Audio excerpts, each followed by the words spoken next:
സമയത്തൊക്കെ ഈ വെയിനൊന്നും കിട്ടേയില്ല, ഇത് കുത്തിയാലൊന്നും കിട്ടേയില്ല. ഞാൻ വിചാരിക്കും ഈ സിസ്റ്റേഴ്സ് എങ്ങനെയാ ഇത് കണ്ടുപിടിക്കുന്നത്? അത്ര എക്സ്പേർട്സ് ആയിട്ടാണ് എനിക്ക് അവരെ തോന്നല്. വളരെ ശരിക്കും വളരെ ടാലന്റഡ് ആയ ആൾക്കാർ. ക്വസ്റ്റ്യൻ ഞാൻ എപ്പോഴും ശ്രദ്ധിക്കലുണ്ട്. സാർ എന്നോട് ചോദിക്കാം ഹാപ്പി അല്ലേ എന്നാണ് ചോദിക്കുക. ആണോന്ന് ചോദിച്ചാൽ അല്ല എന്ന് പറയാം, അല്ലേന്ന് ചോദിച്ചാൽ ഇപ്പം എനിക്ക് ആന്നേ പറയാൻ പറ്റുള്ളൂ. അപ്പം ഞാൻ ഒരിക്കലും അല്ല എന്ന് പറയില്ല. എനിക്ക് വരുന്ന എല്ലാ മെസ്സേജുകളും ആൾക്കാരും കാര്യങ്ങളോടെല്ലാം ചോദിക്കുമ്പോൾ ഓക്കെ ഞാൻ ഹെൽത്തി ആണ്, ഓക്കെ ആണ്, ഹാപ്പി ആണ്, അങ്ങനെ മാത്രമേ ഞാൻ പറയൂ. അത് ഞാൻ സാറിൻ്റെ പ്രത്യേകം ശ്രദ്ധിച്ചത്. ഹാപ്പി അല്ലേ ബിന്ദു, ഹാപ്പി അല്ലേ അങ്ങനെ ചോദിക്കുക. അപ്പോൾ യെസ് ഞാൻ ഹാപ്പി ആണ് എന്നാണ് എൻ്റെ ആൻസർ എപ്പോഴും ഉണ്ടായിരുന്നത്.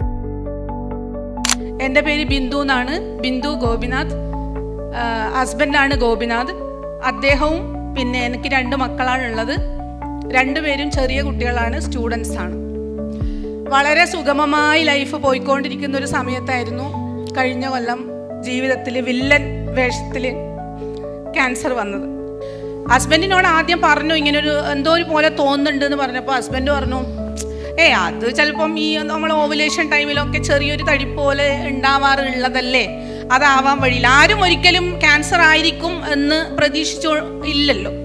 അതുകൊണ്ട് തന്നെ നമ്മൾ അതിന് അത്ര വില കൊടുത്തില്ല. ഞങ്ങൾ ഇവിടെ വരുന്നു. ആദ്യമായി വന്നപ്പോൾ കണ്ട ഡോക്ടർ സലീം സാറാണ്.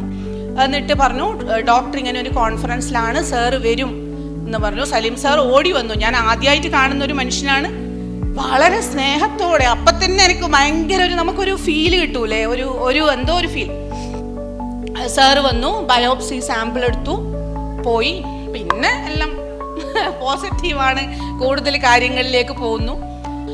പിന്നെ ഞാൻ എടുത്തു പറയുന്ന ഒരു കാര്യം, ഇവിടുത്തെ നേഴ്സിംഗ് സ്റ്റാഫ് സമ്മതിക്കണം, സൂപ്പർ ഡോക്ടേഴ്സിന്. ഇപ്പം ഈ കീമോ വാർഡിൽ ഞാൻ ഒരുപാട് ആൾക്കാരുള്ള, ഇതൊക്കെ ജീവിതത്തിലെ പിന്നെ ആദ്യത്തെ എക്സ്പീരിയൻസ് അല്ലേ. പിന്നെ ഒരുപാട് ആൾക്കാർ ഇങ്ങനെ വരും. അവിടെ ഒരു നഴ്സിംഗ് കൗണ്ടർ ഉണ്ടല്ലോ, ഡോക്ടേഴ്സും അവരൊക്കെ ഇരുന്ന് കുറേ ഡിസ്കഷനിലാക്കി എത്ര പെട്ടെന്ന് അറിയാം അവരിങ്ങനെ ഓരോ ആൾക്കാരെ ഇങ്ങനെ വിടുന്നത്. നമുക്കൊരു ബുദ്ധിമുട്ട് അവർ വരുത്തുന്നുണ്ടായിട്ടില്ല. അപ്പം എൻ്റെ പ്രാർത്ഥനയിൽ എപ്പോഴും എല്ലാവരും ഉണ്ടാവും. നിങ്ങളുടെ കൂടെ സന്തോഷം ഇങ്ങനെ ഒരു ചാൻസ് കിട്ടി സംസാരിക്കാൻ പറ്റിയത്.